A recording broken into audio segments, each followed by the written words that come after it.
Shalom, nama saya Zik dan apa yang saya belajar semasa saya melaksanakan misi di Rumah Mega dan Rumah Raja Wali ialah bekerjasama di antara tim saya di mana semua ahli tim ada tugas masing-masing supaya pelaksanaan sesi berjalan dengan lancar dan tiada ada kesilapan apa-apa.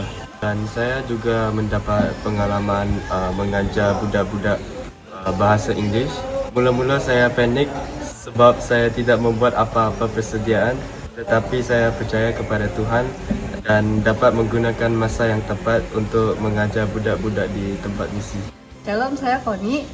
Daripada misi ini saya belajar bagaimana handle satu aktiviti kepada aktiviti yang lain, di mana pada ketika itu saya harus bercakap di depan orang ramai dan yang hampir sebaya dengan saya, bahkan ada yang lebih tua daripada saya.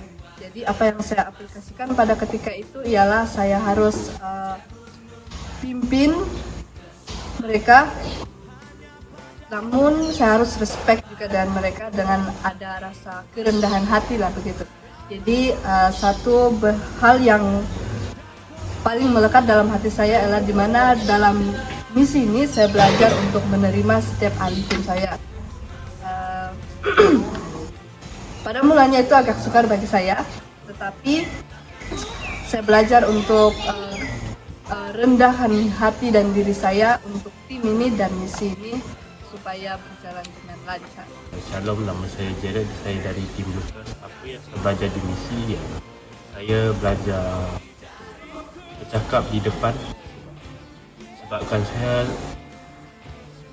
saya tidak pernah bercakap di depan dan saya berani untuk bercakap di depan anak-anak dan remaja. Dan saya juga belajar untuk mengenali tim-tim saya kerana apabila saya mengetahui tim-tim saya sebenarnya tidak pernah mengenali mereka dengan lebih dekat. Sepanjang saya membuat misi ini, saya lebih mengenali mereka lebih dekat. Hai, nama saya Naja dari tim Lukas. Apa yang saya belajar dari misi adalah bekerjasama sebagai satu pasukan. Saya bekerjasama dari segi penyediaan bahan aktiviti dan bahan semasa di misi. Saya juga belajar untuk saling menghormati antara satu sama lain supaya tidak terjadinya konflik di antara tim, supaya aktiviti yang kami lakukan itu berjalan dengan lancar. Dan saya sangat bersyukur kerana dapat meluangkan masa dengan kanak-kanak di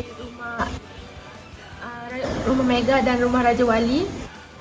Bagi saya itu adalah satu experience yang membuatkan saya teruja sebab itu adalah first time saya melayani kanak-kanak semasa saya di Sky. Shalom, saya Phoebe dari tim Lukas. Saya sangat bersyukur dapat misi di rumah kanak-kanak Mega dan Raja Wali kerana saya dapat berhubung dengan kanak-kanak dan remaja di sana. Saya juga bersyukur dapat mencintai mereka seperti sebagaimana Tuhan telah mencintai kita. Dan satu lagi perkara yang saya sangat bersyukur adalah dapat merendahkan diri dan belajar untuk bekerjasama dengan orang baru dengan personality yang berbeza hingga kita dapat menjayakan misi kami dengan satu tujuan, iaitu untuk Tuhan.